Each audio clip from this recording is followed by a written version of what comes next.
Well, if you are familiar with the academic discipline of Christian apologetics, you're probably aware that there are different approaches to the subject. That is to say, there are different apologetic methods, different ways of conceptualizing both the nature and the practice of apologetics. And one such method that has serious appeal within certain traditions of Protestantism is called presuppositional apologetics. And that's what we're going to be talking about today.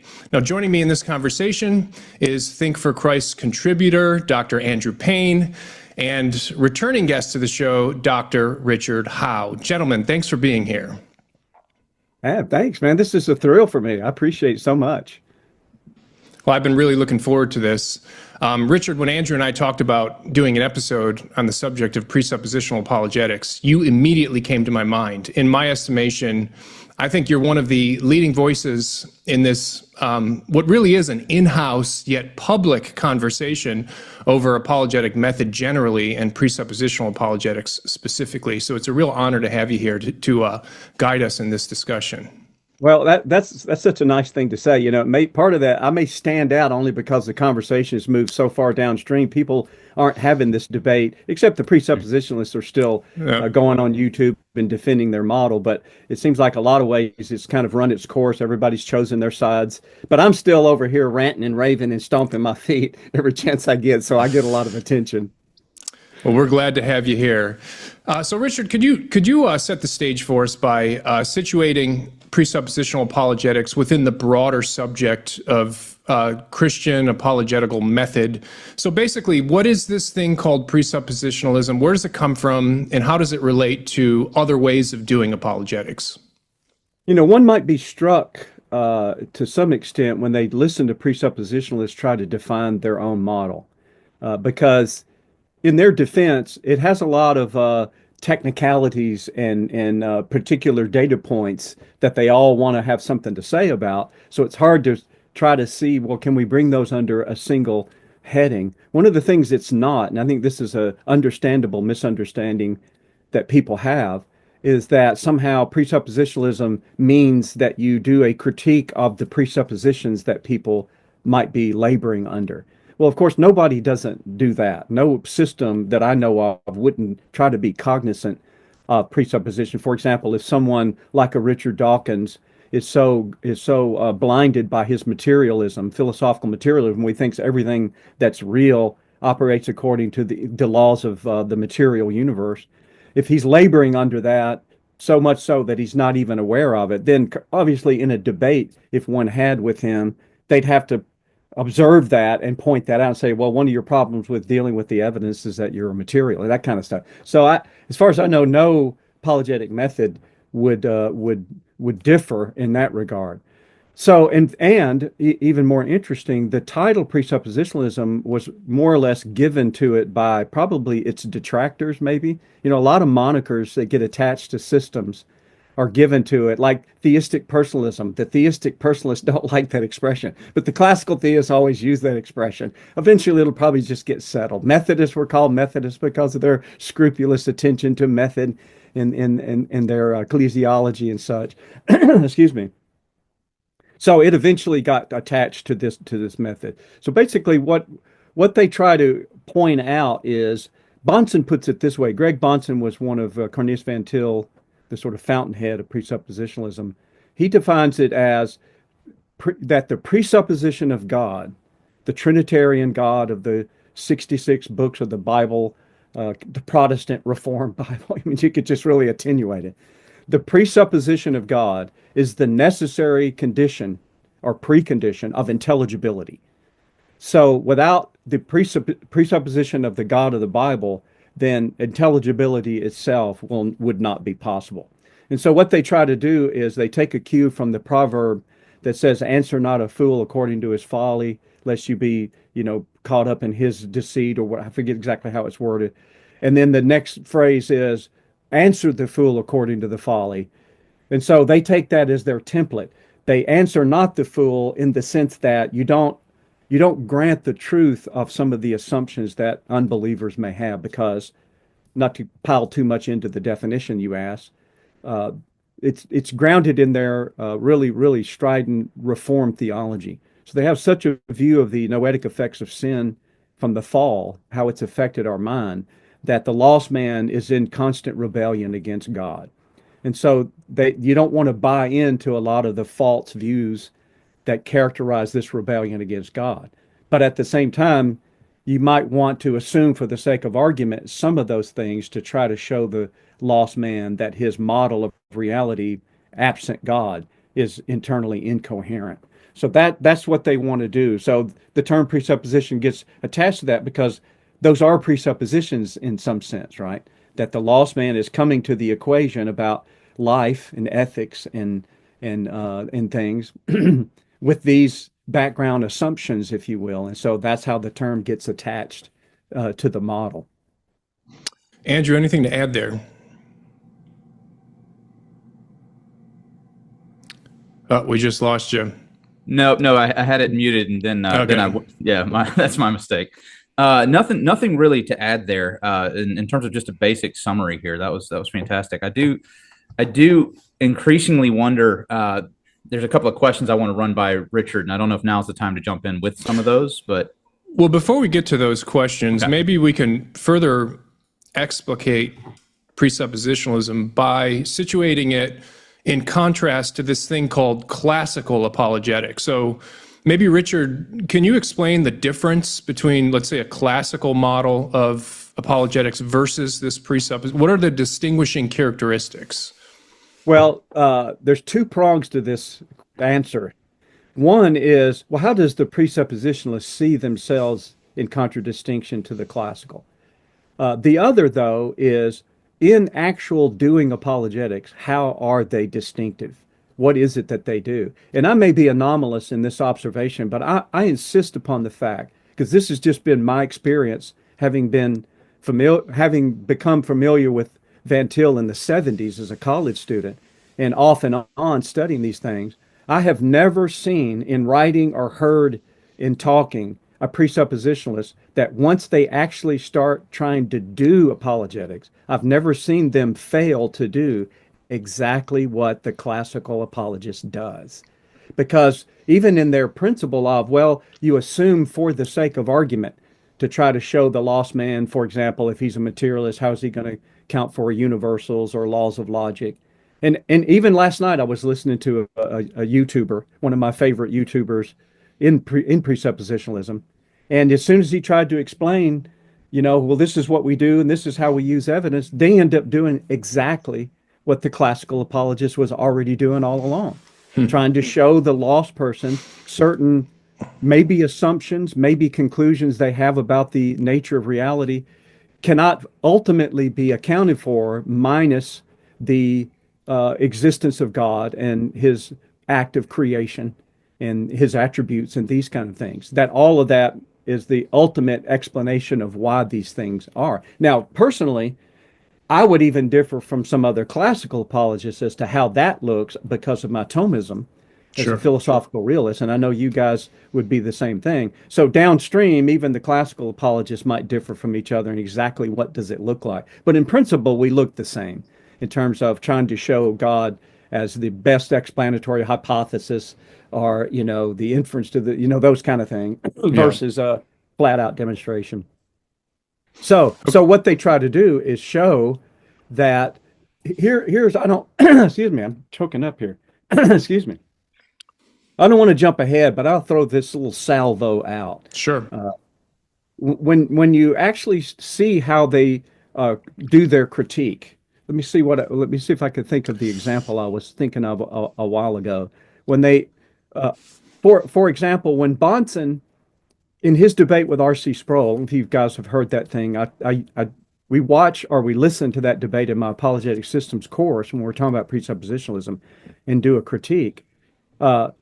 Bonson, within one paragraph, says the presupposition of God is the precondition of intelligibility.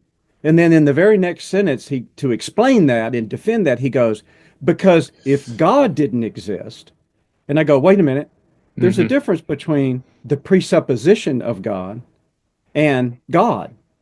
It would be like someone saying you would have to have oxygen in the air in order to breathe.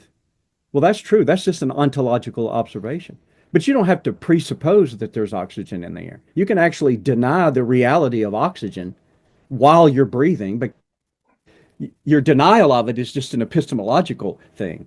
So I see, again, I don't mean to jump ahead in my No. critique, but I see it's hard to, well, how do what they do differ from what we do? I go, when it gets to the nuts and bolts, it doesn't differ. It only differs in some kind of abstract, kind of definitional kind of way. But when they actually start doing it, they find themselves having to show the atheist why he can't account for morality or why he can't account for logic or anything else. You go, well, it's kind of what we were already doing. Not sure how this becomes distinctively presuppositional. And I actually have a list of those like Bonson, just example after example from Van Til, from other presuppositionalists, which we can get into some of those examples if you want, but the point is the same. I think they're not consistent in their practice, what they adamantly affirm in their principles. Personally, I don't. Great, thanks for that. So in a minute here, I think I want to try to drive us into the heart of presuppositionalism, kind of their fundamental commitments. But before I do that, Andrew, did you have some comments or questions for Dr. Howe? Yeah. For a clarification point, the statement that you've repeated several times now for the definition is that it's necessary to presuppose the triune God of the Scriptures, right? And that's the claim that's oftentimes made. And the thing I repeatedly read with Van Til as well, and I know Van Til, like Van Tillians like to use the word worldview. He didn't really like that one. He liked to use the word like system, Christian system, something like that. When usually he refers to it as the systematic theology, right? Like, I mean, his intro to systematic theology, that's essentially what he's talking about. We need to presuppose. And I don't think it's a controversial thing to say systematic theology does not reduce to the Trinity. Right. And so with Van Til, you'll read several times that you must presuppose the Christian system. So is there a distinction that needs to be made? Is that a point that is that presuppositionalists are kind of in friction over, or is that just that they're conflating like that you need to presuppose the triune God and the Christian system as if these two are the same thing?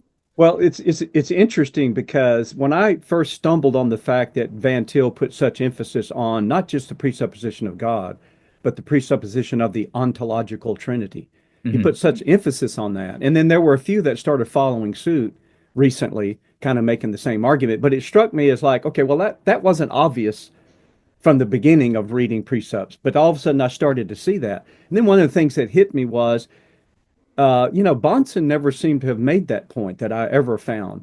Now, in it might very well be because he died at a young age. Unfortunately for the rest of the world, he died, I think, in his mid-40s from a heart condition.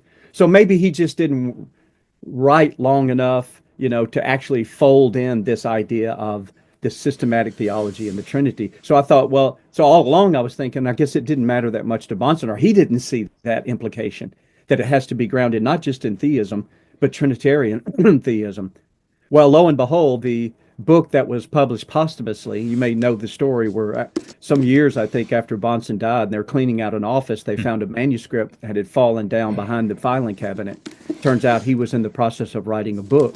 Was it this one, Richard? Yes, that one right there, Presuppositional Apologetics. So his disciples rounded it out, brought it to completion, and published it. Well, in there, he actually does visit that same point. That has to be the Trinitarian, the God of Trinitarian theism and such. So, but I see that seldom really touted. One of the direct applications I think it has for Van Til and maybe a few others I'll try to think of is that they think, and this gets us into another issue, so I don't want to say too much about it. Go for it. Get into it. And that is, over the years, I've discovered, 7 or 8 philosophical problems that presuppositionalists insist only presuppositionalism solves. Yeah. And like 7 of those 8 problems, I'm putting it in scare quotes here, are created by modern and contemporary analytic philosophy. They're not problems in classical realism, like the problem of induction, for example. The only one that has antiquity is the problem of the one and the many.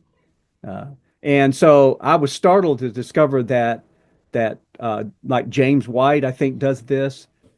Certainly Van Til does, that he thinks that the Trinity the persons of the Trinity, the plurality of the personhood and the unity of the substance solves the problem of the one and the many. I don't think so. I mean, that would be like saying the Godhead is a universal of which the persons of the Trinity are individuated instantiations. Like a tree is an instantiation of the form tree, right? I didn't think that was true, but that was the only one that has antiquity, because that goes all the way back to Plato and Aristotle. Aristotle calls it the problem of the one over the many.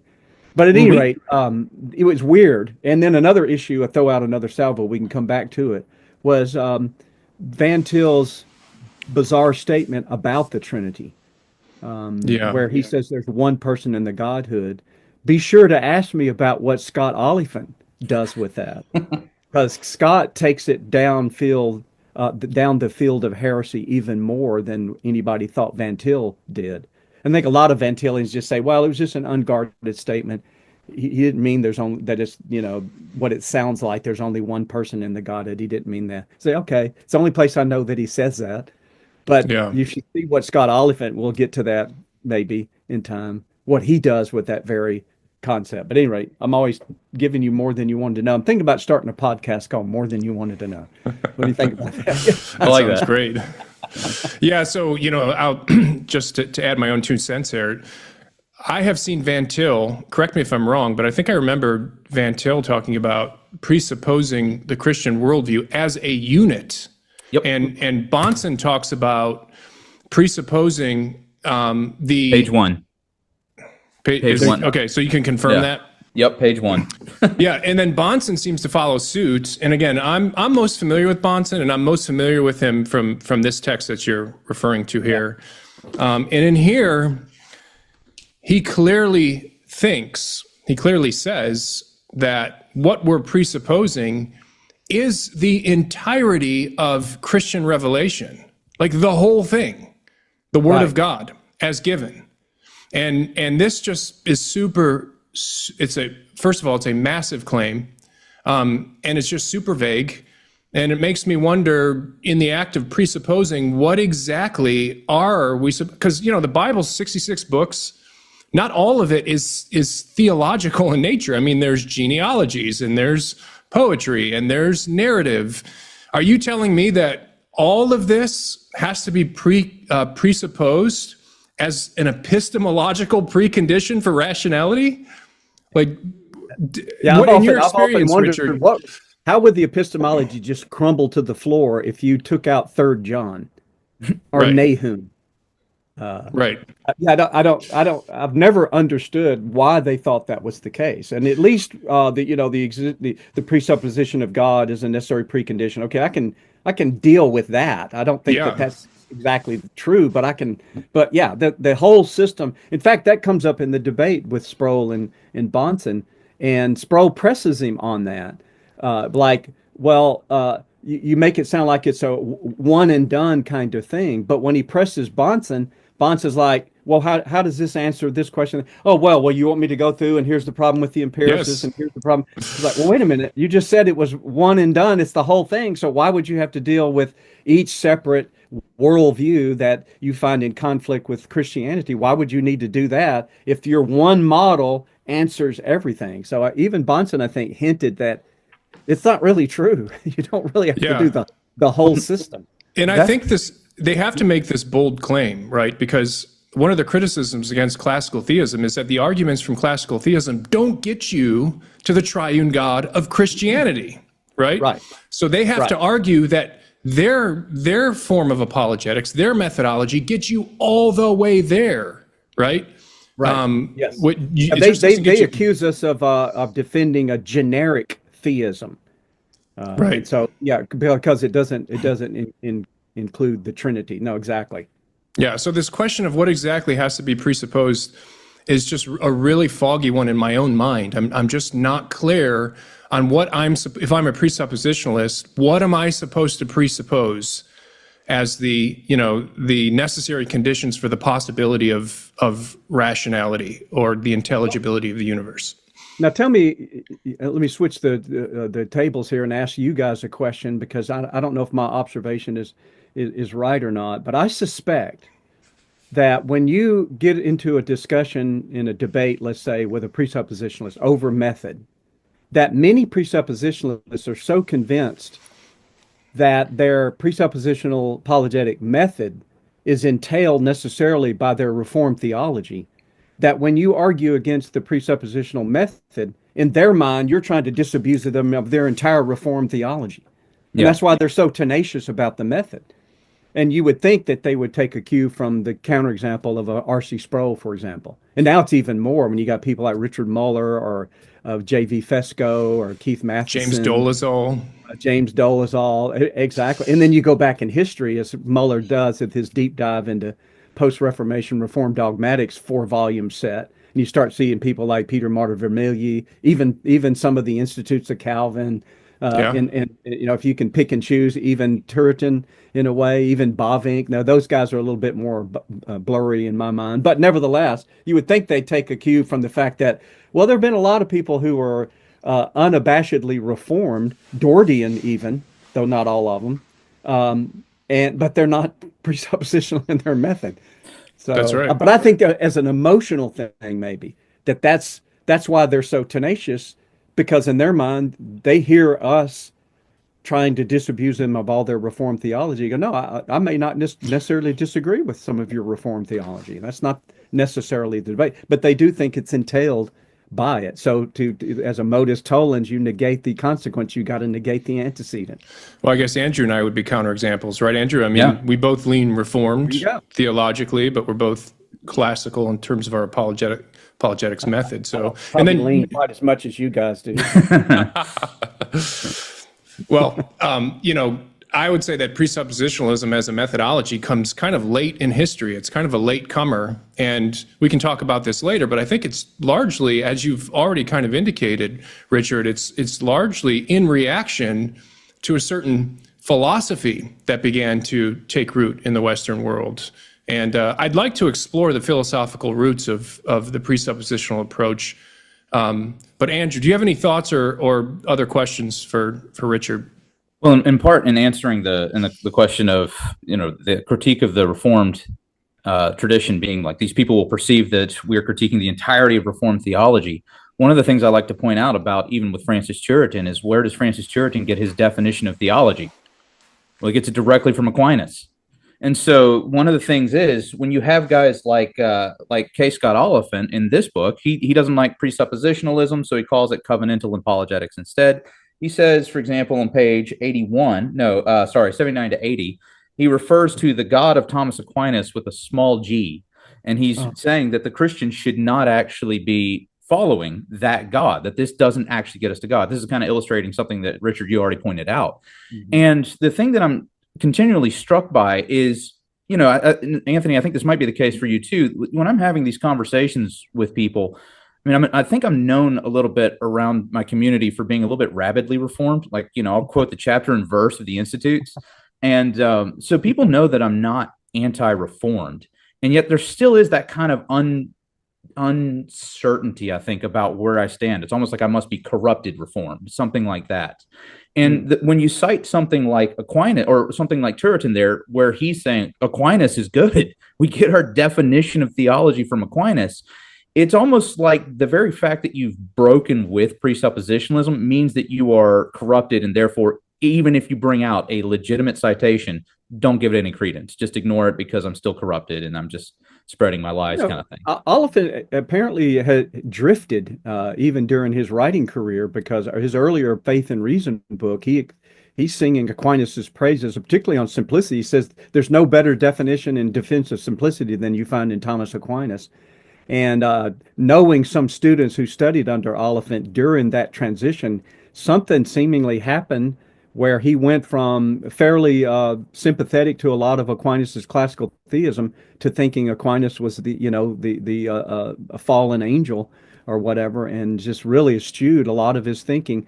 I know a student who was there during that time who tells the stories. It's like, he got out just in time, graduated with his doctorate, because I think a lot of what he was doing and saying and writing was sympathetic to Aquinas as well. And he realized, boy, there's a Pharaoh who knew not Joseph, except it's the same Pharaoh. Yeah. Went from loving Joseph to hating Joseph. So it's really kind of strange. We're not really sure what the backstory is. That doesn't make any one or the other position false. I'm not Sure. suggesting that. I'm just saying it is. If you read earlier in his earlier works, at least that Faith and Reason one, it's very different tenor than you get later on, especially when you get to his little monograph he wrote on Aquinas. I'm not here to beat up on Scott Oliphant. He's a great guy and he's an incredible researcher and he's always been nice to me. But if you've never read that, I guess it was Crossway that did. I don't know if you guys have read that little monograph on Aquinas. If you do, No. read it. Read Richard Muller's book review of it. It's bloody. It's bloody. Yeah. Anyway, Well, sorry. before we conclude here, I'd like to get your guys' thoughts on just the state of play in terms of the presuppositional method, even within the Reformed community. But we'll visit that at the end. But it seems to me, and I don't really have my finger on the pulse. My ear is not to the ground, as probably you guys are probably more familiar what's going on in the broader, Reformed community. But it seems to me that there's something of a revival of Thomism that's happening amongst Reformed thinkers. Again, I can point to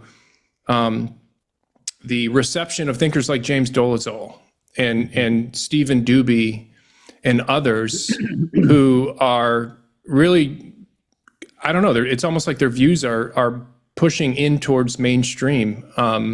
So I don't know what your guys' thoughts on that, but we could save that till the end as part of an assessment of where we think the state of play is in terms of presuppositionalism within Protestantism. But if we could, I want to, with the time we have remaining, I want to push right to the heart here of the presuppositional approach. This is obviously a huge subject. We can't hope to exhaustively address it in our limited time.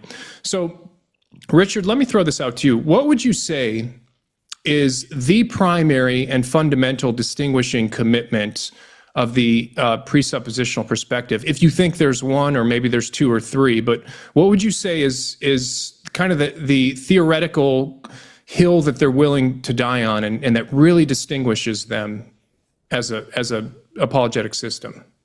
I think one of them that comes to mind immediately is as how they take Romans 1:18 and following about whether all men suppress the truth in unrighteousness.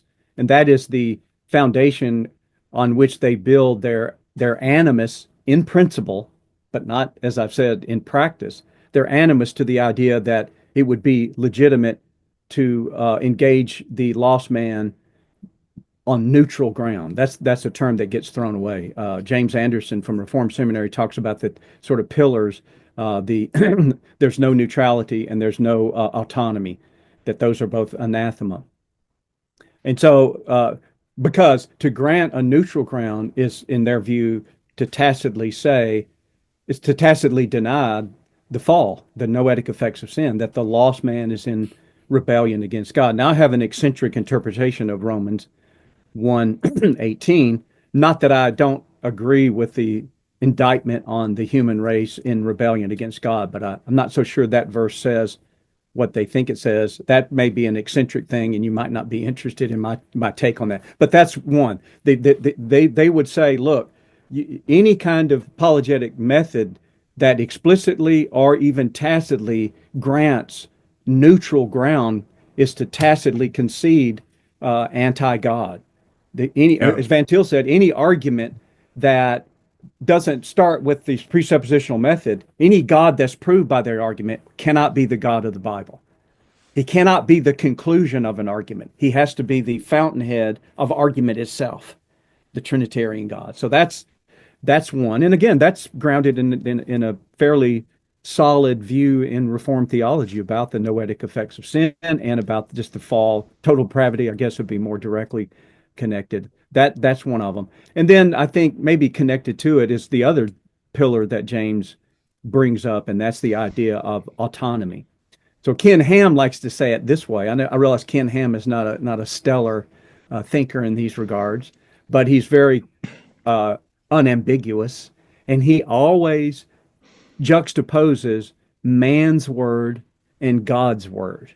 right? So if you don't ground everything ultimately in some exegetical move, then it's man's word, which would mean then if you come to an argument with, say, some metaphysical precept about, say, the essence existence distinction or form and matter or act and potency, which don't seem to derive from some clear verse of scripture, then that's man's word, and that's a tacit concession to man's autonomy, to use a Kantian phrase.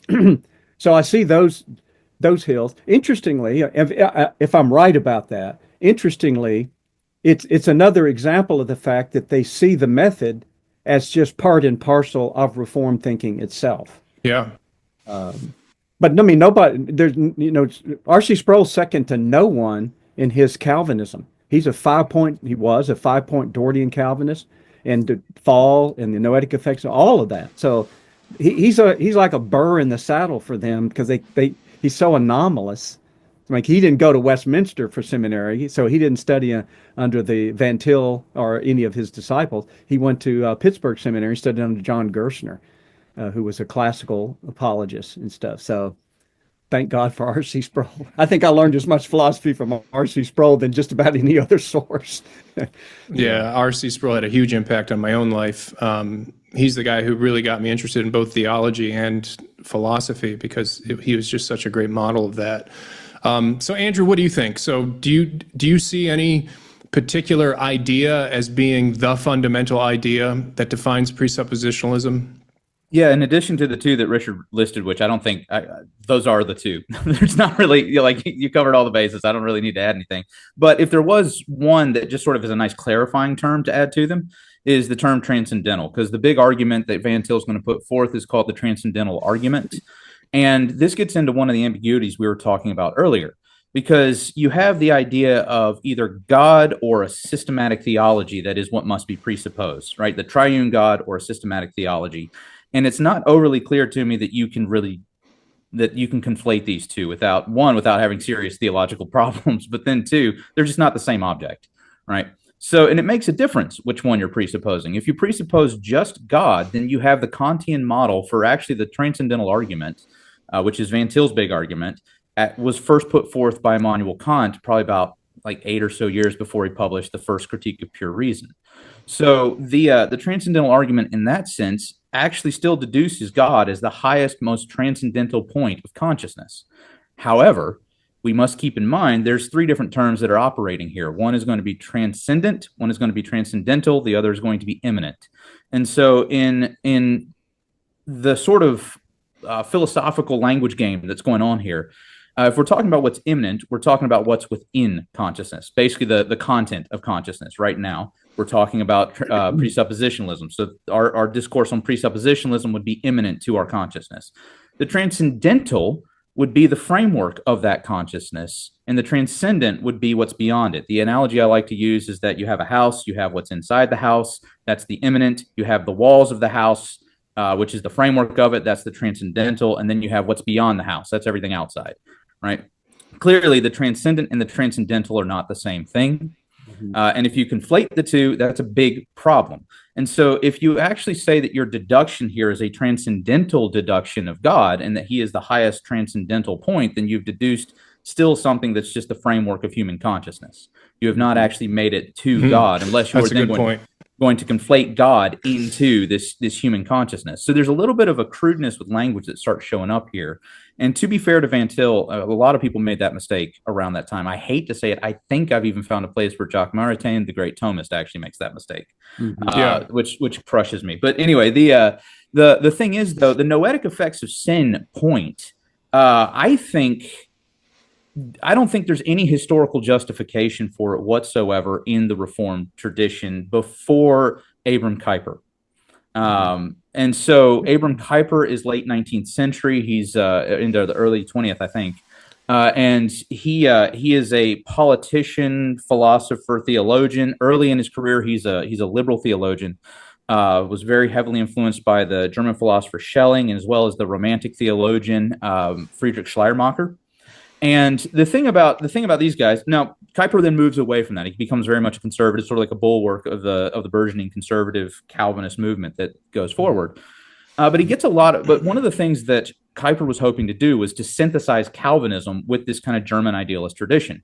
Now, that synthesis is not what presuppositionalism is, because I don't think it really uses the terms of the German tradition very well. However, it sort of was the place where these terms start getting read into the Reformed tradition. And precisely because of that, I think the notion of the noetic effects of sin gets generated. Because you can appeal to, planting is the main one I'm going to think of when I think of the noetic effects of sin getting any kind of like detailed explication. Kuyper has references to something like this. I don't think he uses the phrase.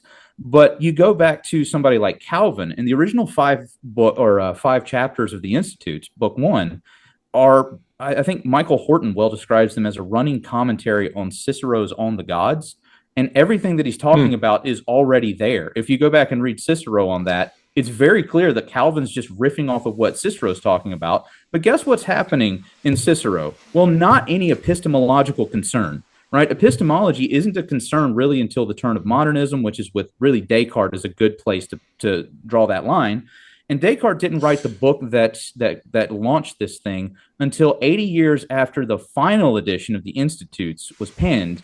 And the stuff that gets considered like the grounding of this epistemological point in Calvin was actually written several editions before that. So we have a century of a difference of Calvin prior to the emergence of this to this modernist project that would give rise to questions about the noetic effects of sin, transcendentals, and stuff like that. Yeah. So let me ask, if I may. Sure. Just the technical point.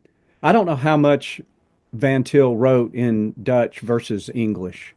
So in terms of the distinctions of the terms, could someone explain that as well? You're talking about English translations of the German and or the Dutch. And so is there a one-to-one correspondence in the terminology? Or is that even relevant? Because Van Til, for example, wrote these things we're talking about in English anyway, so it kind of doesn't matter. All the ones that are relevant that I know of are in English. And the standard refrain that Van Tilians are going to use is something to the effect of, well, he wasn't very good at English. His wife actually wrote a lot of his stuff for him because he just wasn't his English wasn't very good. So a lot of the lack of clarity in him, what are really, to my mind, the really bad blunders that he makes, they get kind of washed away by saying, oh, it was just a problem of language. But the problem is, even if we go to like German for transcendental, I mean, the German for transcendental is the word transcendental, just spelled with like a Z in there, right? So it's still transcendental. Like it's still the same sorts of terms. And I know more German than I thought I did then. Yeah, right. So there's things like that where, and I don't think Van Til even uses the phrase noetic effects of sin. He might. That's more people, I think, bringing Plantinga in to try to make sense of him. But yeah, I don't think there's any real salvation for him in that. But don't you see what the presuppositionalist does here? Don't you see it as a false dichotomy? I mean, it's almost like they're telling us either the noetic effects of sin are total, right? Or else we're all autonomous, rational beings. Right. Like it seems like they're offering us that dichotomy. Choose one or the other. Either you are totally gone in your thinking and your intellectual capacities are completely marred and disfigured by sin, or when you reason, if you think you have any intellectual capacity left after the fall, then you're just acting autonomously and trusting your reason. It's very interesting that just recently I saw a conversation between Keith Matheson and James Anderson. Forget which podcast they were on as guests. Some you guys may remember what it was. But basically, the podcaster had Keith on to talk about Keith's book on Van Til, and James on as sort of defending Van Til. So it's a very, very productive conversation. And this comes up because Keith had criticized what seemed to be an inconsistency in Van Til, namely, like, for example, you can get a quote from Van Til in his My Credo, we, meaning the Christian, we do not believe that you, the unbeliever, know any fact of reality truly about anything. Yeah.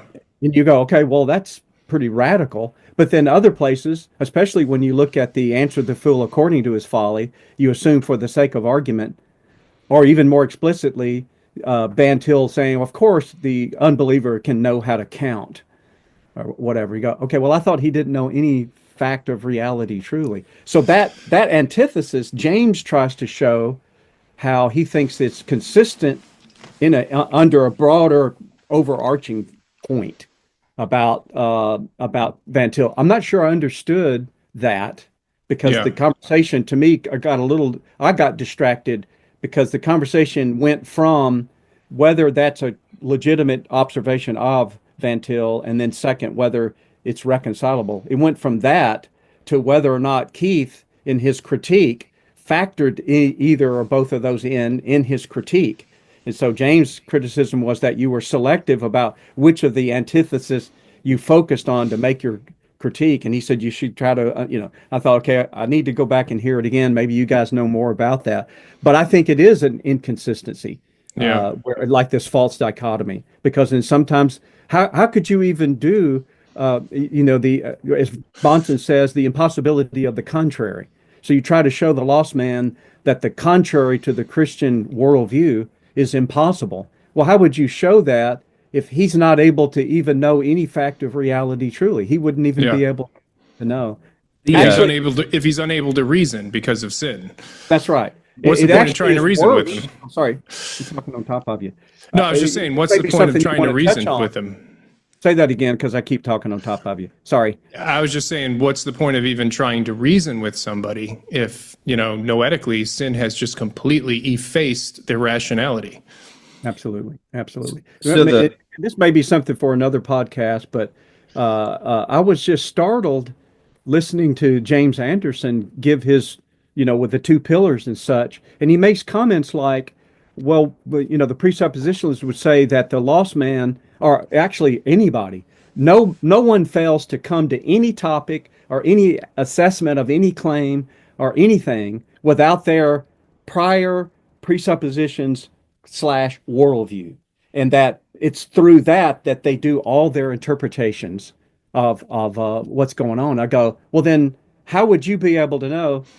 Again, I may be jumping ahead. If the presuppositionalist goes, well, the lost man's worldview, let's just use that term, can account for X, Y, and Z. Well, no, you don't know whether his worldview does or doesn't account for X, Y, and Z. All you know is that your worldview interprets it that they can account for it. Maybe they do account for it, but you're not able to objectively see it because your worldview doesn't give you what he calls neutral. There's no neutral ground. I go, well, there's a difference between neutral and common ground. Second, go back and listen to it, or not go back, but go listen to it. His defense of there is no neutral ground sounds to me like he's rejecting objective knowledge of reality, that no one has objective knowledge. Everyone only has the knowledge that arises out of their prior worldview. Again, that would be why it's presuppositional, because it's antecedent to everything downstream. That's right. And I go, well, it's a postmodern relativism is what it boils down to, which I know that's not what he wants to say. In fact, that's what bothers me, is I know that's not what he's saying or wants to say, but that's what he is saying, it seems to me.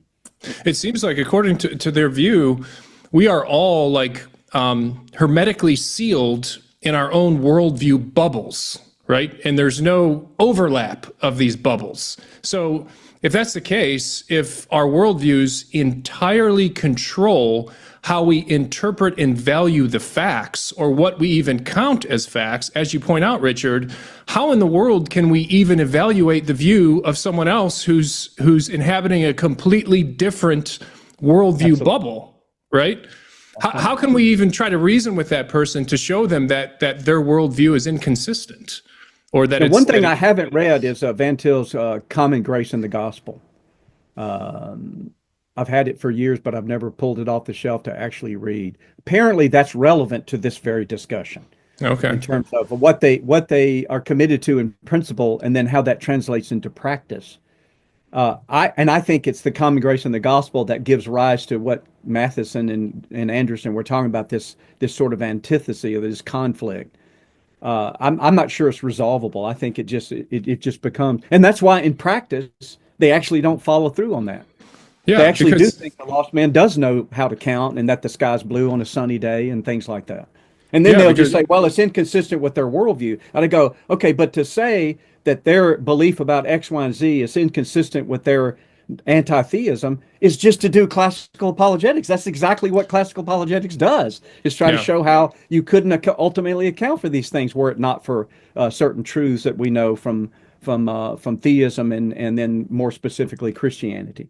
Yeah, and if you let the common grace foot in the door, it seems like the classical apologist can just push his way all the way in, because once you have any common ground, once you have any worldview overlap that you can appeal to in an argument for the existence of God, it seems like you can run the whole classical method, right? I mean, it's like it seems to be an all or nothing game that they have to play. That's right. And I just don't think it's true in the sense in which the presuppositionalists with whom I'm familiar have said that everyone suppresses the knowledge of God. I mean, if you follow the argument in Romans 1,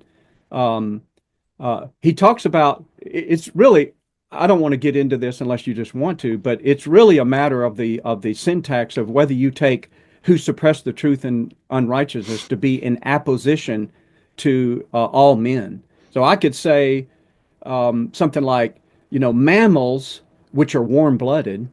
Well, which are warm-blooded is just another way to say mammals, right? But if I said people who live in Atlanta who aren't Atlanta Falcon fans, well, who aren't Atlanta Falcon fans is not another way to say people who are in Atlanta. Who are not Falcon fan is a subset. So the question for the exegete, because it's not a grammatical issue, is whether or not the wrath of God is revealed from heaven against all unrighteousness of men who suppress the truth and unrighteousness. Does it mean his wrath is against a subset of men who do that suppression? Or is he saying the suppression is to men like warm-blooded is to mammal? Yeah. I think the former is true if you go through the rest of his argument in Romans 1. Again, that's more than you want to do. That's I know. I think that's interesting. I'll do that by myself. But even in Romans 1, doesn't it say that what can be known of God has been clearly perceived in the things that have been made? So even Romans chapter 1 seems to indicate that even though there's something going on here, some blinding effect, it's not intellectual in nature, because what can be known of God is clearly perceived. In fact, it should be so obvious that it's enough to make us all guilty before God, because we ought to see it. But it seems to me that isn't that kind of the way their argument, though? In a way, they say, so ultimately apologetics just boils down to evangelism and efficacious grace. And so we preach the gospel, the Holy Spirit regenerates someone, they come to faith, and it just sort of collapses into just an evangelism in a way, it seems like, because everybody knows this, so you don't really need to argue it. They don't do that, but it seems like that would be the ultimate. They go, let's just retire apologetics and just preach the gospel. That's all we need to do, and the Holy Spirit will efficaciously redeem his elect. Yeah, I mean, that would be a separate question. I mean, the only point I'm making here is that I don't think you can look. I think it's obvious to me from Romans chapter 1 that the problem with the unbeliever is not that he doesn't see God. It's not that he has some problem with his intellectual faculties, but rather the problem's with the will. It seems like a spiritual problem, that he suppresses what he knows to be the truth. And it's a further question about the efficacy of apologetics, but at least it seems to me that you can't deny from a scriptural perspective that the lost man doesn't know stuff. Like, where do you get that from the Bible? You certainly don't get that from Romans 1. Andrew, did you want to jump in here? Yeah, a couple of things. One, the podcast that you were talking about was, since I'm now a student, that was Kevin DeYoung's podcast that debate happened on. Yeah, good. Yeah. That's right. I remember now. Yeah, and it was, so one of the points as well that you're pointing to with, it seems like there's an epistemological problem that they're not properly resolving. It doesn't seem like they can. Weirdly, and I almost never will ever plug this guy, but Doug Wilson came up with a good phrase that I think kind of helps clarify. Now, here's the problem. He came up with the phrase, I'm sure there's 10 other Vantillians that you can quote or presuppositionalists who will say something else, because it seems like this is just a vague point. But what Wilson said is men know a lot of things without knowing how they know, right? Mm-hmm. So it's not the question of just knowledge per se, but the groundwork of knowledge, which gets us to the transcendental question again. You go to somebody like James Anderson, he's going to follow Plantinga, and he's going to talk about noetic structures, and he's going to point to propositional grounding. So proposition A is grounded on proposition B, and so on and so on. And so the inference is going to be that, well, eventually there has to be a grounding proposition, or else everything's just free floating and doesn't actually have any basis. Yeah. Right. And so that's one approach. The other is more the transcendental proper, which I think is more what Van Til probably has in mind, which is really to talk about really the Kantian term of the transcendental. And the transcendental here, again, is the framework of understanding. The problem is you can't get to the transcendental qua transcendental. You have to make a deduction to get to it. You have to make an inference to get to it. The transcendental never makes itself manifest on the content. It's the ground of the content. You only know the content, right? So there's that kind of a point that's considerably different from a propositional framework wherein you have to know the proposition. So these are two different kind of approaches that I haven't really seen properly resolved, but mainly that's probably because a lot of this has to do with people that are not really very much, and they even make kind of oftentimes a point of pride about this, that it's not, they're not trained philosophers, they're trained theologians. Good philosophy, a lot of times they'll say reduces to theology. And that's another sort of objectionable claim. I think, theology needs its own domain proper. Don't reduce it to all these other subjects. But also philosophy needs its own domain. Absolutely. And the thing is, this question of how they know, well, that is the epistemological question, but that doesn't remove the fact that someone can know. How someone knows is not it isn't a per se refutation that they know. And so I think when you start getting to the debate over the non-believer knowing something true about God, the person might actually genuinely have a true knowledge. They might have perceived correctly. They just cannot give a proper justification for it in their epistemological categories. However, that would formally, to my mind, only work on the basis of a propositional account. They can positively know the propositions that they believe to be true. They just can't give, all the way down to the formal propositional ground that they need, right? That the triune God exists and caused everything, right? Causes and sustains everything. So that would be on sort of this Plantingian propositional grounding approach. The problem, though, is if Van Til's talking about the transcendental, again, that's a very, very, very, very different claim. This is an entirely different model all of a sudden. And if that's the case, we're talking about a transcendental unity of consciousness, the very zenith point of consciousness where it is sort of grounded in this thing that's unreachable, the transcendental unity. And in that regard, if that's what's marred, then it has to follow that we can't know anything at all ever, period. Like it's not really a question of men knowing a lot of things without knowing how they know. The reality is, if the transcendental is what's marred, on a Kantian model, which seems to be what Van Til's importing, I shouldn't say it seems to be. He says he's importing it, right? So if that's what's marred, then literally knowledge itself in its positive content becomes impossible. And so these are two different claims, and it seems like there's a lot of just ambiguity in terms of which one. That's right. Yeah. Do you think, is it relevant at this point what Van Til talks about his understanding of analogy? Yeah. Where human knowledge is a microcosm of God's knowledge, but I mean, it's real different from what analogy had been. Completely different. Yeah. Which I don't know if he was aware that it was, not that people can't use whatever word they want to use, but for the sake of clarity, it would be unfortunate to use a term that had been used so thickly in epistemology, if you will, since the scholastics, all of a sudden just use the same word for something just totally. But I don't know if you thought that would be his way out, is this importing this kind of eccentric notion of analogy to deliver knowledge in some finite microcosm of God's knowledge, or it may not be relevant at all. I'm just I think it is spitballing here. Yeah, I think it is, because I think like for him it would be, as I understand him, and this is also, again, a lot of this comes through, reading, like James Anderson has a really good article on this called "If God Then Knowledge," and a pre-published form is available on his website if anybody listening is wanting to read it. But anyway, it seems to me like what Van Til has in mind is a quantitatively different approach to what's qualitatively the same in terms of knowledge.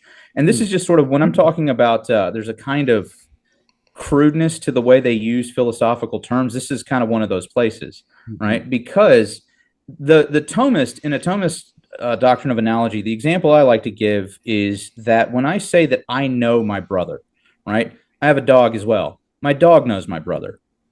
those are both true statements, but they're not true in the same way. My dog knows my brother truly in the way that's appropriate for a dog, and this is not quantitatively different from me in terms of how many propositions the dog has affirmed. It's just what's proper to the dog. I, however, know my brother in a properly human way, which can be expressed propositionally. Meanwhile, there's a qualitative difference between me and the dog's knowledge, and so there's an analogical link, but it's a qualitative difference that's being linked, not a quantitative one. Well, infinitely more so when you compare our minds with God's mind, if you will, our rationality with God's rationality, because God doesn't know in the way that we know, because he's infinitely different and above us. In the same way that we're infinitely above the dog, he's infinitely above us, which is to say that qualitatively his mode of knowing is different from our mode of knowing as human beings. And so if that's the case, and I think that's pretty easy to defend, not only, just from a systematic theological standpoint, that has to be easily defended. And if that's what's going on in a doctrine of analogy, classically construed, then when we approach Van Til, what it seems like is that God has a comprehensive propositional understanding of the world, right? That God has a comprehensive totalizing understanding of everything, right? And so it's not qualitatively different. It's that he has, one, no negative propositions that he's affirmed, and two, all of the positive propositions that he's affirmed. He knows everything in a totalizing sense, but it's not qualitatively different. And in that sense, that would be another point where I would point to, this is just an echo of the fact that this is a view thoroughly inundated or grounded in a modernist way of understanding consciousness. Because in modernism, God and man, reason just became this one capital R thing. God reasons, man reasons, we're doing the same thing. And so therefore, it takes you all of about 5 seconds. There's a really great book called Evil in Modern Thought by Susan Neiman. And she opens up by noting that there's a King Alfonso X that has a tutor, and King Alfonso's tutor is explaining to him sort of how God created the cosmos, and they're explaining it in this sort of high rationalist enlightenment sort of mentality or mode. And so we can understand why God did this. Think about this Leibnizian thing of, there's a reason for every cause, and we can deduce the reason, and it has to therefore reduce to some human mode of comprehension. Right. And so King Alfonso then says, well, if I had been there at God's side by creation, we'd have done a lot of things differently. Well, the thing is, what Alfonso is not realizing is that his mode of knowing, his mode of understanding is completely categorically different from God's. And so, no, if you'd been at God's side, he'd have just ignored you because you're an idiot by comparison. Right. Like, this isn't a quantitative difference. It's a qualitative difference. But in modernism, we see sort of the synthesis of the two. And so far as I can tell, they haven't really been properly split back since.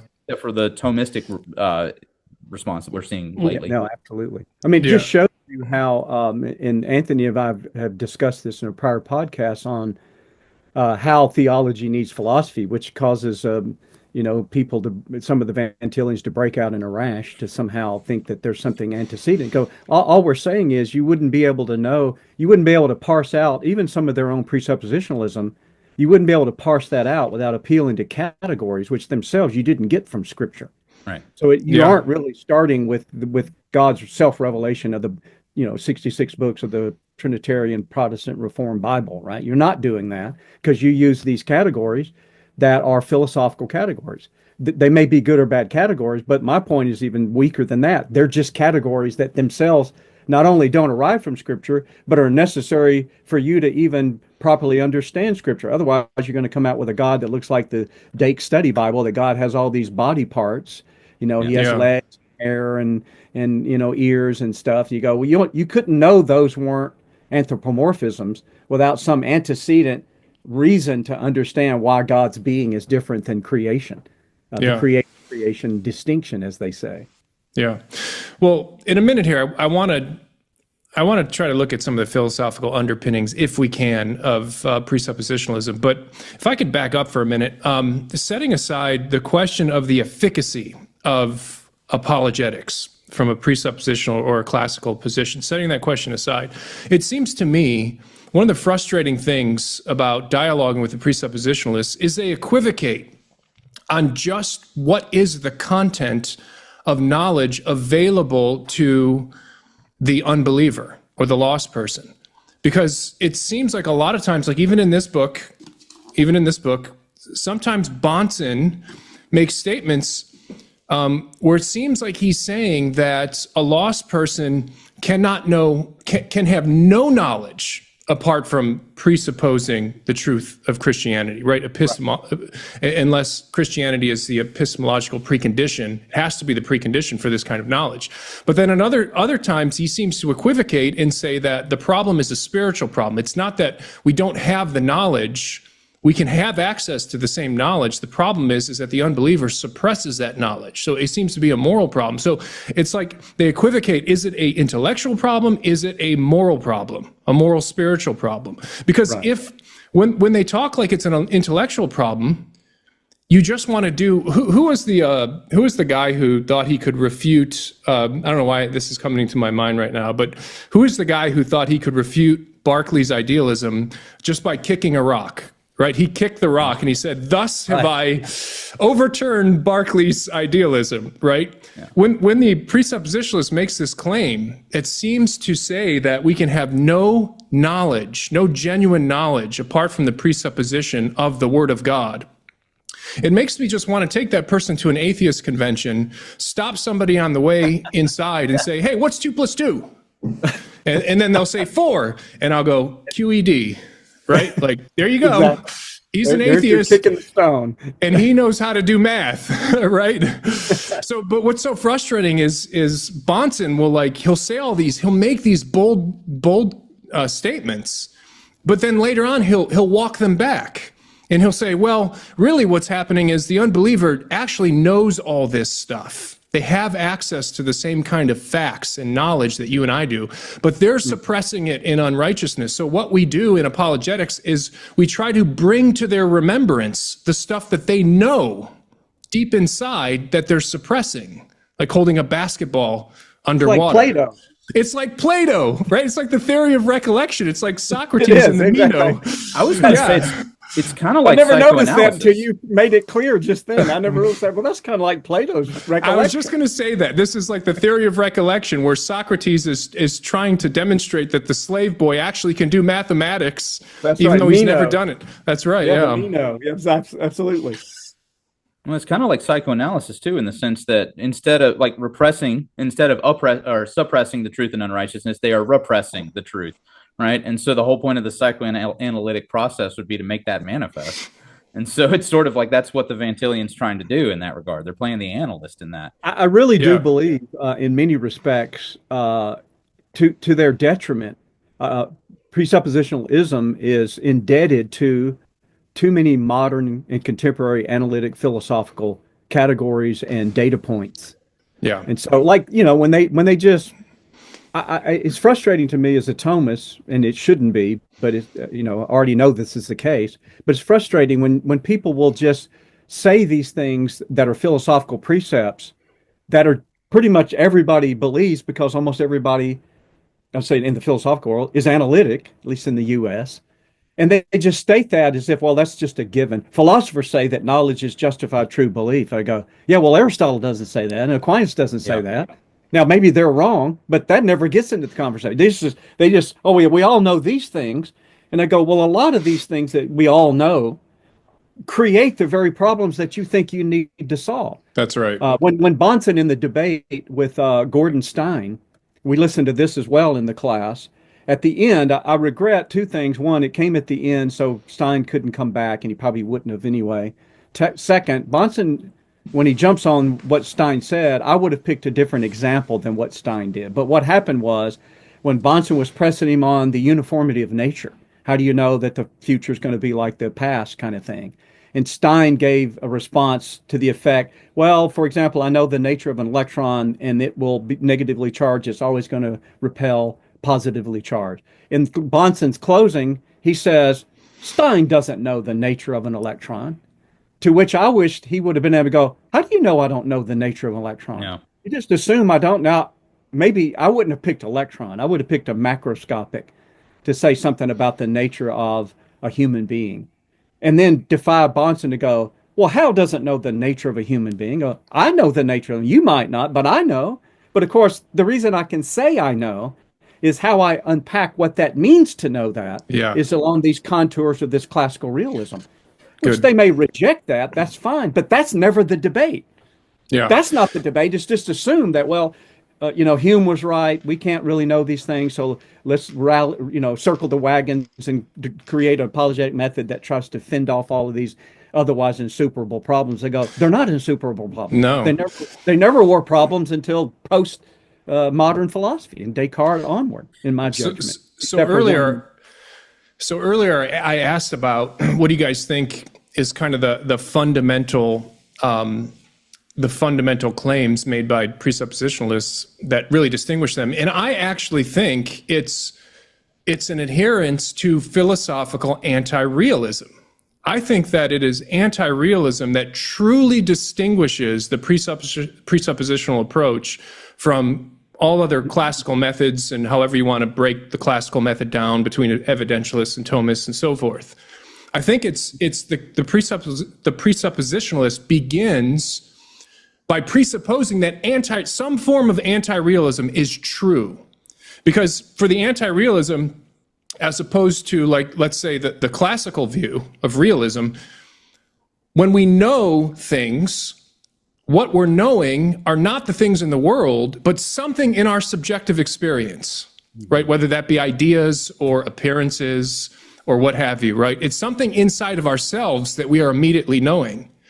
And it's a small step from this view of knowledge, this anti-realist view of knowledge, to the statement and the belief that all of our knowledge is mediated by presuppositions, right? That all of our thinking is done through the lens of worldview.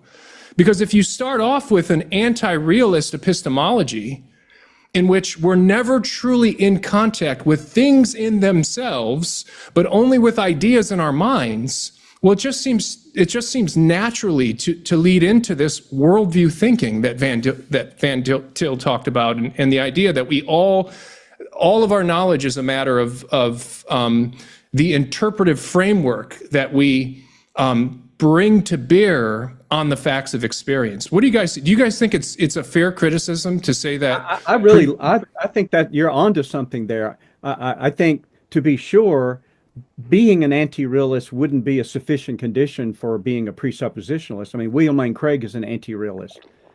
But I think in the case of Craig, he goes on to affirm things in his epistemology that I don't see how they could be affirmed, given that he's an anti-realist. So he talks about God's nature or other kinds of things. You're trafficking in these categories that don't seem to arise or be consistent with your anti-realism. But aside from that, yeah, I think so. Again, it's a concession to a lot of contemporary analytic philosophy, where maybe not an explicit anti-realism on for some of the philosophers. It's just you've tabled the question of metaphysics altogether and trying to deal with epistemology as if it's a freestanding endeavor, and it never grounds itself in anything that's real. It always grounds itself. My criticism is a lot of times these epistemologies ultimately cash out questions of epistemology in the categories of epistemology. It's just this sort of internally bubble, like you were saying before. And so you can make a really airtight, internally consistent explaining the downstream points of epistemology by the upstream fountainhead categories of epistemology itself. In fact, that brings up the specter of circular reasoning. Right, yeah. And so the presuppositionalists will respond when we say, "Well, if you're presupposing God in order to prove God, that's a circular argument." To which they go, "Well, all reasoning is circular." Exactly. I go, no, a classical realism is not circular, but they don't even see this. I don't think they see this, but I think that you're exactly right. They're tacitly affirming this kind of anti-realism because it's not the thing that I know directly. It's some kind of mediated. In fact, that's how they take the Romans 1 passage. That's right. The invisible attributes of God are clearly seen, being understood through the things that are made.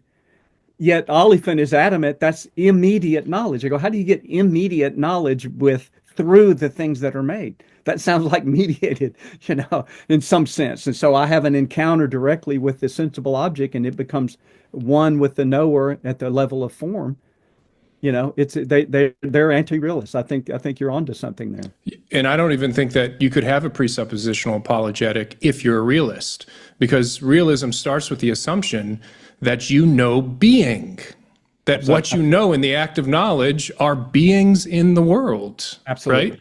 And if that's where we start as human beings, if we're in touch with things as they exist in themselves, then it just follows straightforwardly that we can make these classical demonstratia quia arguments, arguing from effect to cause. If we are in contact with things in the world, then you have the classical model right there, ready to hand. And Absolutely. yeah, so I think you have to be, although if you're an anti-realist, I don't think it follows. I don't think it's entailed that you have to be a presuppositionalist. But I do think that if you're a realist, philosophically, you cannot be a presuppositionalist unless you import some other story to tell as to how the effects of sin somehow disconnect us from knowing things in themselves. You have to tell some metaphysical, epistemological story. But anyway, what are your thoughts on that, Andrew? Well, let me ask you this, just before you get away from that thought. It would seem like that it's plagued by the problem that they don't distinguish properly the will and the intellect. And given that they don't do that, then whatever one might say about the intellect would creep up on some kind of realism, because the intellect is going to be formally identical with the thing that's known in the realism. But if you just treat all of these questions about God as if it is a function of the will, then you don't have a category to put the realism in anymore. It's just a matter of, well, you're in rebellion against God, so it's a will problem, not an intellect problem. You go, well, if it's not an intellect problem, then, I mean, they might say that it is, but I'm saying they reduce it to the will, but it's the intellect that introduces the metaphysics, because the intellect's formal identity with the thing known. Anyway, I didn't know if you thought that's why I say you can set the question of the efficacy of apologetics to one side, because the classical and the presuppositional, at least some classical Protestants, Reformed classical Protestants, are going to agree that the lost man has a will that is set against God, and that he will not accept the things of God unless God first regenerates him, opens his heart to receive the things of God. But that doesn't mean he can't understand and see the truth. It's one thing to see the truth and understand the truth. It's another thing to, place your trust in the truth, is to give yourself over to the truth. And what do the reformers say? There's a difference between notitia and fiducia, I think, is the distinction that they made. So anyway, even the classical apologists can admit that we can't argue anyone into the faith. Even if we could convince somebody that, let's say, that their atheism is false, that God exists, that Jesus rose from the dead, we could do all of that, and they could rationally assent to all of that, but that falls short of that person actually becoming a Christian. That person has to make that personal decision to place their trust in Christ, right? Absolutely. So, yeah, I've used the illustration. Suppose a man is been injured sufficiently that he's in the hospital and he's bandaged up. Let's say maybe he got burned or whatever. He's going, so his senses are blunted. He can't hear quite as well because of the bandage. He can't see. And a woman comes in, identifies herself as his wife, and wants a kiss.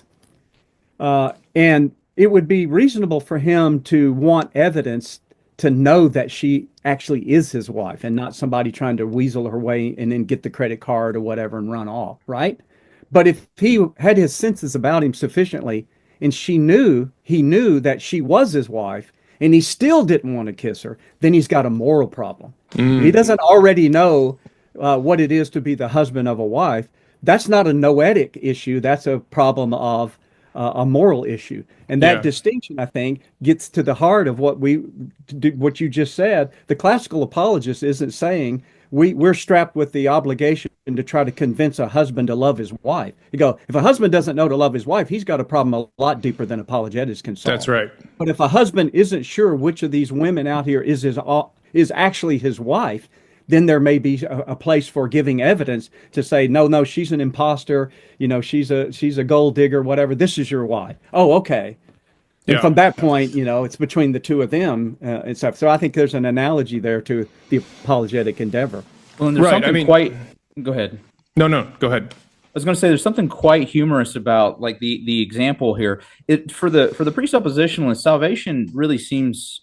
I mean, there's going to be the platitudinous response of obviously it's putting your trust and your faith in Jesus. Yes, everybody knows this. Everybody reaffirms this. But structurally, what does it look like? Does it look like just truly affirming the Christian worldview? Is that the case? Because we have a very interesting example going on in culture right now. Anthony and I just talked about Jordan Peterson's new book for several episodes. And Jordan Peterson openly and explicitly even affirms what he will call the Christian, the Christian corpus, which is the foundation, the Bible, which is the foundation of all knowledge, right? He affirms this. He even was pressed and was like, I probably think that, yeah, Jesus rose from the dead. And yet I'm pretty sure we all know like we all think that or pretty sure that he's not a Christian, right? He doesn't seem to actually be. So he fits all the criteria for this presuppositionalist model, it seems like, and yet he's not actually somebody who probably, at least so far as we can tell, is a Christian. Yeah, and nobody's claiming that apologetics can convert anybody. Like nobody's even making that claim.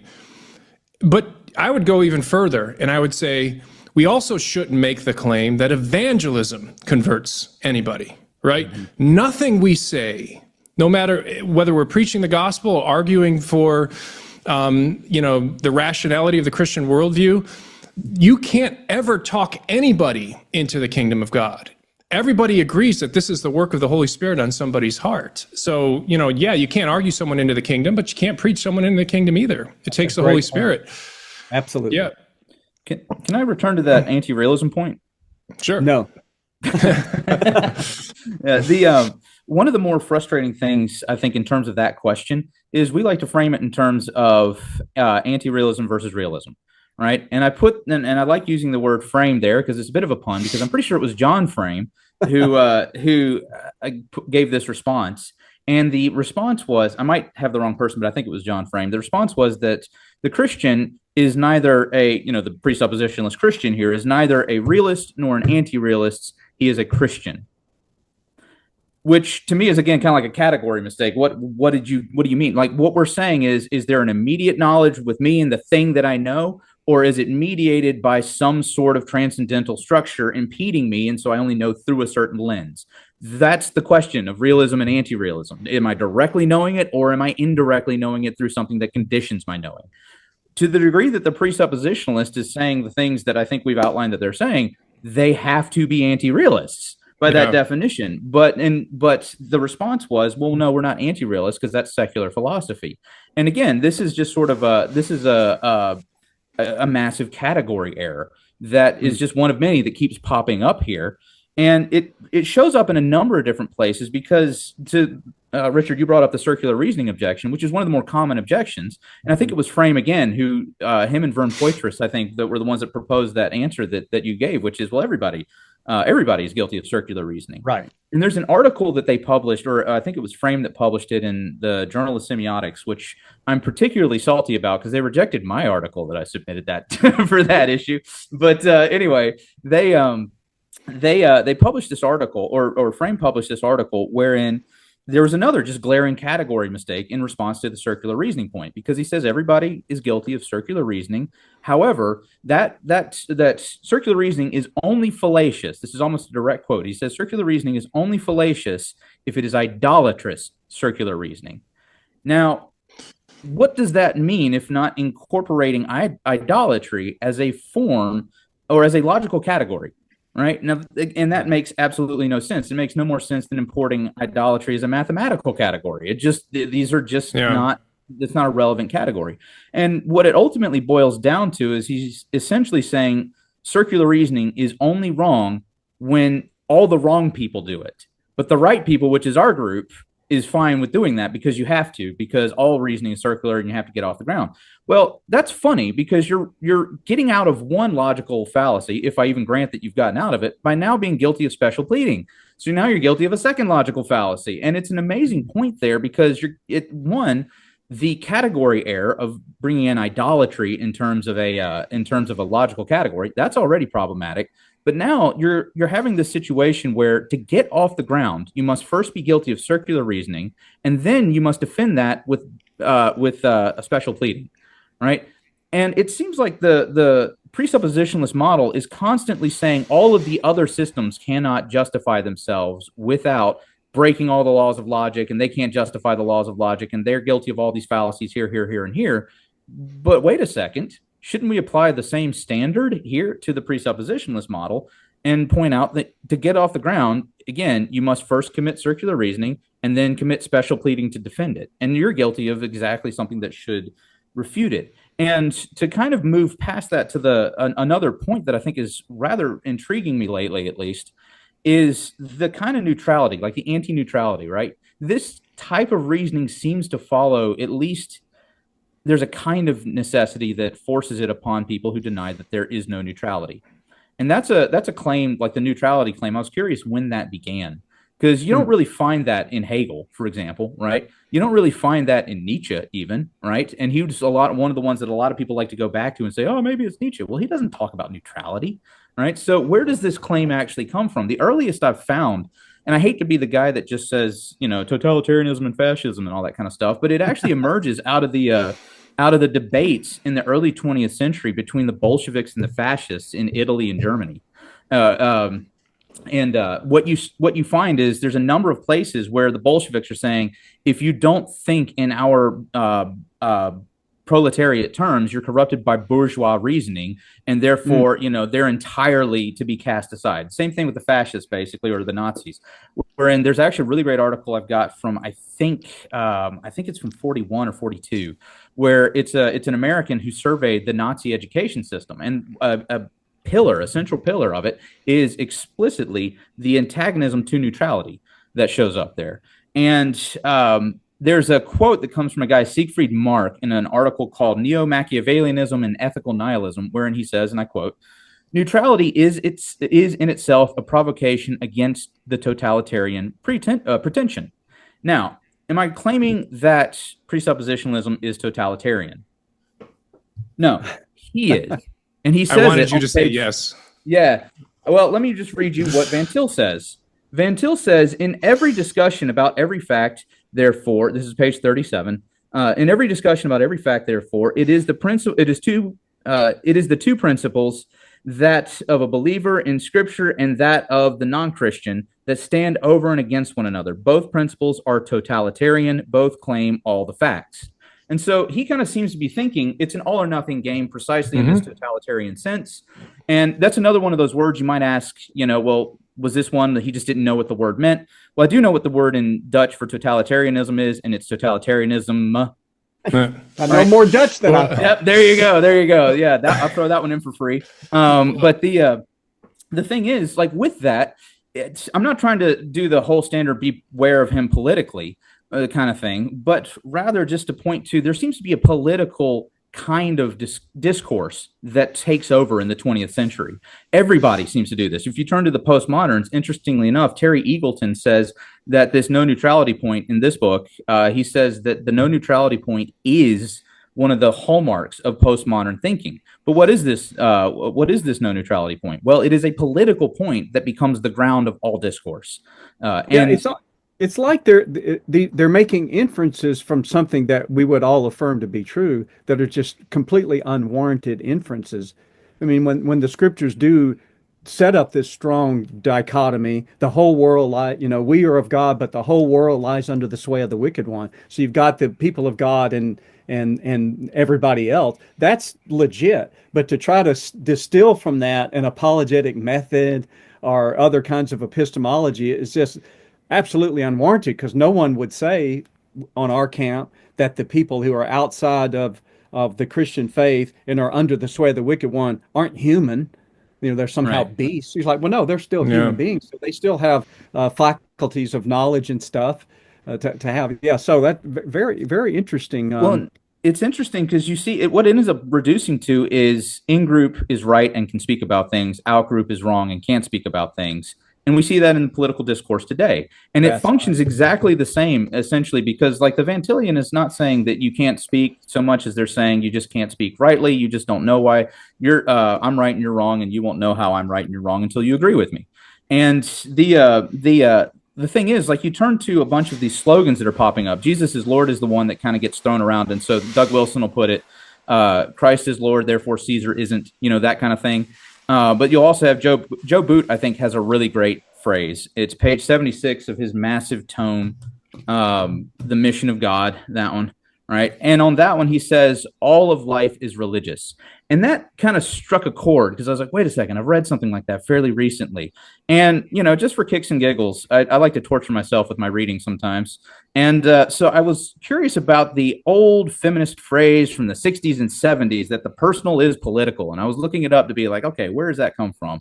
And there's a woman, Carol Hanisch, that says this in an article she wrote in 1969. And that statement, the personal is political, is her point. Now, what is she doing? She's taking exactly that no neutrality language, now applying that to the political or to the feminist cause. Interestingly enough, I found similar sorts of remarks in Frantz Fanon's talk about anti-colonialism, right? It's this entirely political. Go ahead. Sorry. Well, I was just going to I'm thinking of theonomy when you bring this up. Well, and that's Joe Boot. Okay. Well, there you go. It seems to fall out. That would be consistent with that whole theonomy talk. Not that every presuppositionalist is a theonomist. Bonson certainly was. Yeah. And I guess Doug Wilson is. I'm not sure, but he is. So you can actually almost confirms your observations that, well, this stuff does fall out into every area of life in a certain particular way that entails this apologetic methodology. Yeah. It's political. It functions politically is what I'm really just hitting at, and rather more than a rational discourse. But basically, saying all presuppositionalists are Nazis. That's what you're saying. Yeah, exactly. Right? Yeah. Well, and I think there's the reason that'll be the excerpt. Yeah. You know what? That's going to be the title of this video. This is going to be the title of this video on YouTube. Well, put it as a question mark. Are Van Tilly presuppositionalists Nazis? Question mark. He's talking about Andrew thinks so. Well, the thing is, I'm thinking of Hegel has his famous master-slave dialectic, and he really gives you two options. You can either reason your way out of a struggle, or you can fight your way through it. And if you can't reason your way through it, you only have the one option, right? There's just sort of struggle. And what happens with the destruction of this neutrality point that really seems to be, functioning from a political animus or a political sort of way of thinking is the destruction of the ability to reason your way through it, as you guys keep pointing out, with your opponent. Your opponent is compromised before the discussion even starts if there's no neutrality. And so therefore they are morally compromised and intellectually compromised, and you have to just do away with them. Thomism, for crying out loud, has a remark of, Aquinas talks about the noetic effects of sin, or what we might call this, but it doesn't necessarily terminate in your opponent not having reason or anyone having reason. That's right. Like that. And we don't want to lose the point I think we made earlier that they would, if they're listening to us and they're stomping their feet going, no, we do believe in answer the fool according to his folly, the impossibility of the contrary, we assume for the sake of argument that, and they go on to do that. And I think, well, yeah, you do that, but it's not consistent with your method. You're actually just doing exactly what the classical apologist was already doing. So you might as well just retire your animus towards classical apologetics and just join, get on the bus and join the team or whatever, because that's what you end up in practice doing. Is they actually do concede the point that you can reason about this because I can assume your point of view by the sake of argument and show you why it doesn't follow. Well, if you can do that, I guess he could reason after all, which you said he couldn't from your method. Yeah. Yep, that's right. Well, there are so many threads here that we could chase, so much more that we could talk about. But just being sensitive to time, I want to wrap this up for today. We might have to do a part 2 of this. But Richard, let me just kick this to you. As I said before, you have your ear to the ground on this. You're more intimately aware of this discussion out there in the public sphere. What do you think is the state of play with presuppositionalists? Do you think is it a waning paradigm? Do you think it's gaining more popularity? How do you assess the situation right now? So I think there's a certain unavoidable artificiality built into any kind of question about how something might fare now versus earlier, precisely because of the onset of social media. So just about anything, even a bad idea that would have gotten no traction at all, gets more traction precisely because you're going to have somebody on YouTube touting that idea, and they'll get 150 followers. Okay, well that's 149 more than it was 20 years ago, perhaps. So in that sense, I think presuppositionalism is faring fairly well because of some really attractive YouTubers. I like Eli Ayala, for example. He's my favorite YouTuber on for presuppositionalism. He's actually come to our conference he wasn't a speaker, but he was attending the conference. We've had lunch together. He's a nice guy, incredibly charitable, very thoughtful, that kind of stuff. So I think because of the winsome way in which some of this stuff can be marketed, in the good sense of the term marketed, it's seeing an increase of stability and stuff. And not to mention, you've got some younger guys who are pretty thoughtful, like a James Anderson. He's an incredibly careful thinker and incredibly careful speaker, though I disagree with him. And I think that fares well for this generation of presuppositionalists in a way, reading Van Til like gargling peanut butter. And that's not a commentary that he's wrong. It's just saying it's difficult, and they even admit. So it would be hard-pressed if you were going to depend on Van Til's primary source for your well-being. It would languish a lot more than it is. But I think it seems to be doing pretty well. And it may be in sort of another artificial thing because I'm so interested in it. I pay attention to it. I'm geeky enough to be in the kitchen cleaning up and put on YouTube and just presuppositionalism, and then just and just let it go. And I'm listening, So that may be more of a commentary on me than on how well presuppositionalism is faring. But I think there's some thoughtful Jeff Durbin that are energetic and got a good following and stuff. So I don't think they're doing well as far as getting some attention. So the debate, I think, is perhaps more there as well.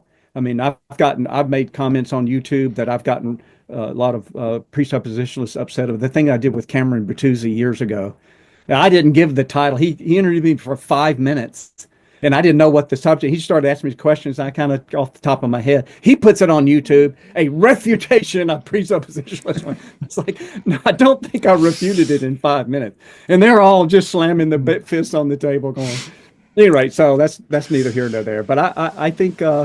They seem to be doing well, and so the debate is lively, and it is definitely a family debate. I will say this in conclusion, though. You pick just any random assortment of presuppositionalists out there, and they will have more in common with a conservative, theologically conservative classical than a random assortment of a lot of classical apologists will have. With this. So their theology, it really has set some safeguards about you're not going to find a presuppositionalist who's ambivalent about inerrancy of the Bible and creedal Christianity. And I mean, you're not going to find that, but you will find that among classical self-identified apologists who aren't particularly that interested in inerrancy of the Bible, or an orthodox understanding of the two natures of Christ, or historical Orthodox understanding of the Trinity, yet they're classical evangelical apologists. So kudos to the presuppositionalists for the guardrails that they have up theologically. Yeah, that's a good point to make. And quickly, Andrew, I know that you have some contacts within the Reformed community more broadly. What are your thoughts on the state of presuppositionalism today? I think I'm in the same algorithm as Richard. The YouTube knows what I watch, so it sends me all these new atheists, or not new atheists. That was not a Freudian slip either. All right, no, a bunch of presuppositionalist stuff. One of the things I find kind of interesting, though, is to that very same point, is that there is a kind of, you see like these internet groups that come together, and you have Wilson's probably the guy that's knocking out of the ballpark right now with his group, but then you have also groups like Right Response Ministries and so forth that have, also have an indebtedness to Van Til, and openly so.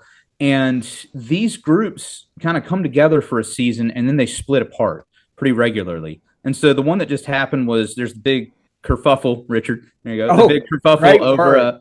Glad you worked that in. Yep. It's the great kerfuffle over what was called the Antioch Declaration, which I don't need to go into the details on that, but nevertheless, they kind of split.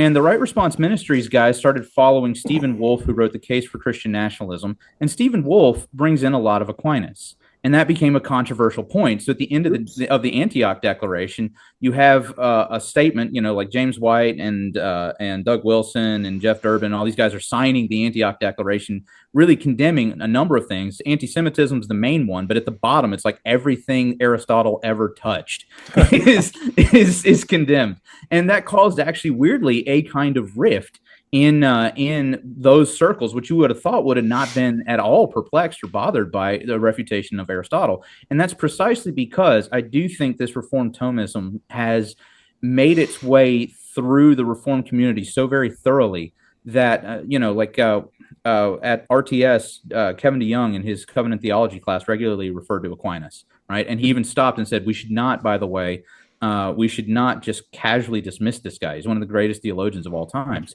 right? You have this at RTS seminaries. You have this in Reformed leading authors right now all over the place. And it's the Davenant Institute and the Davenant Publishing Company. Absolutely. Exactly. And so that's having, I think, an interesting impact. And the two cannot be reconciled. The Presupp and the Thomistic Reformed Thomists cannot really come together. And the tensions, I think, are working their way out right now. I don't want to speculate on who's going to win. Yeah, I was just going to say there is. I definitely sense a Thomistic revival in the Reformed community. Like I said, you can point to giants like James Dolezal, Stephen Doobie, but also Gavin Ortland, who has a huge YouTube presence, really popular channel, is a classical theist and not a presuppositionalist. So. Anyway, does the divide, let me ask you this while I'm thinking about it, does the divide track anything between the Paedo Baptists and Credo Baptists? I don't know. No, I don't think so. I think they're, I don't think so. Yeah. I know. I mean, Sproul was a Paedo Baptist, so. Yeah, I think it's all Presby. I think it's all in the Presby groups that are kind of fragmenting. You see a revival happening among Lutherans too. And the names of the guys I just had in my head have just eluded me. So Cooper, Jordan Cooper is one of them. He has also a big YouTube presence. So anyway, guys, thanks so much for coming on. This has been tons of fun. We may have to do a part 2. We did go a little bit longer than we wanted to, so I apologize for that. But this has been great. Thank you. Thank you so much.